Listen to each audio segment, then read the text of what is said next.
it done, will ya? Woo. When the blow up now, everybody's so unusual with it.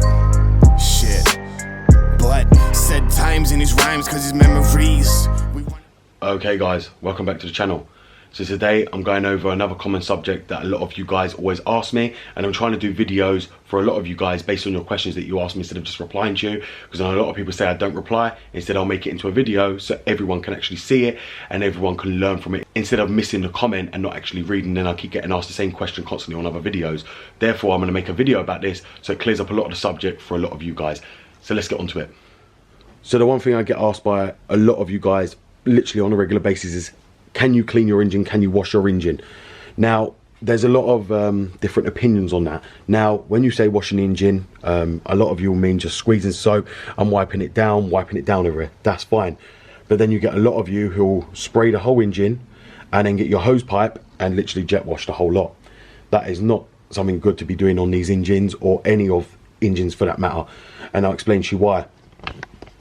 If you look around the engine, you'll see all electronic wires. Now, there's going to be very hard for you to cover up every electronic wire in this engine and even make sure that your engine's even going to run after, even if you manage to get all the wires. And that's because there will be always something that you cannot cover or something you're going to miss. If you see all these connectors down here, you'll see all the electronic wires running here and all underneath the obviously engine cover with all the ignition coils and all the terminals right here, which end up going into the ECU box. You also see all the light switches for all the electronics going into the lights, and obviously the alternator. Now, washing this engine is not a good idea. I've said it many times to people.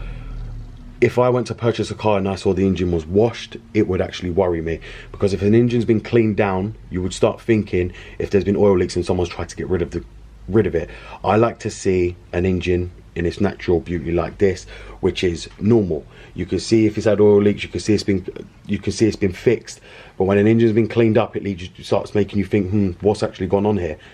Another reason why you shouldn't actually clean your engine bay is because a lot of people end up damaging their ECU by spraying water all over the connectors. What ends up happening is, a lot of people don't realize, is the water, some of the water you cannot dry off unless you've got a big dryer that's going to dry out the whole engine bay, which can end up actually melting a lot of your wiring harnesses on here as well. You end up getting water into the connectors. Now, if you get water into the connectors, you end up not being able to dry them out. Then what ends up happening, you end up with corrosion getting into the pins. So when you get your corrosion into the pins, what ends up happening is a lot of you don't even noticing it, and then it ends up becoming green, and then it ends up corroding all your connector. When it corrodes your connector, you end up with that, it ends up not responding back to your DME. So that's why a lot of you end up with problems as well. And this is the same for driving through water. If it's heavy rain, a lot of you will just go and drive straight through the puddles. Do not do that. One thing with BMW is a lot of the electronics run under the car, which are all exposed to water. So I just want to explain to you guys a minute about that. A lot of you guys don't understand. There's a positive battery cable that runs under the car here that connects it from the chassis up to the battery, back to the front here, the front terminals. Now, when a lot of you go through the water, you end up soaking that, and it's only got a cover on it, which is covered. Now, it's located underneath the car, and it looks exactly, and if a lot of you guys remember my battery cable cover recall, it looks exactly the same, but it's located actually underneath the car, at the rear of the car, above the rear axle. Now, that's another battery cable that connects underneath the car and underneath the boot as well, the boot floor. That is the one that was on the recall as well, which is another battery cable cover. And that's where you find the transfer branch, which transfers off to the fuse box, to here, and backwards and vice versa. That is the cable that a lot of people go through the water and end up not realizing that they actually damage and get flooded with water, or the grease dries up and it actually corrodes. It corrodes the connection between the chassis of the car and the electrical circuit between all the electronics on the car itself, because people are just driving through puddles and not actually slowing down, they're just flying through the puddles. That will damage the terminals. This is why I say to you guys, do not wash your engine with water. I know a lot of you are tempted.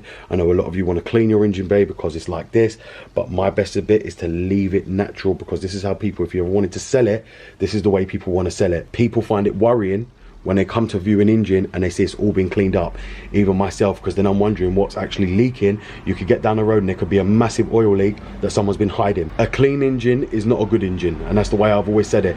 If it's brand new with 40,000 miles, you would expect it to be clean, but on 100,000 miles, you would not expect an engine to be clean.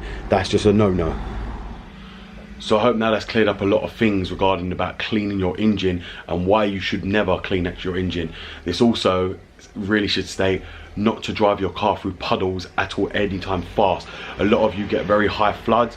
Do not drive through them fast at all, because as I said to you, there is a battery terminal that is actually located under the floor at the rear of the car. I'm going to try and do a video so I can actually show you guys. So I'm actually going to get my car up and I'm going to actually do a video showing you where that cable is, because I know there's a lot of you with a central electronics failure and a lot of you have electronic problems, which this cable could be the actual culprit to a lot of your guys' problems. So I'm going to be showing you that, where that's located under the boot floor, and I hope you guys will go and check it out and then let me know if you find any problems with it or any corrosion from driving through puddles. So I hope this has cleared up a lot of the issues, guys. Thank you very much for watching. This BMW Dr. Dean here, and goodbye.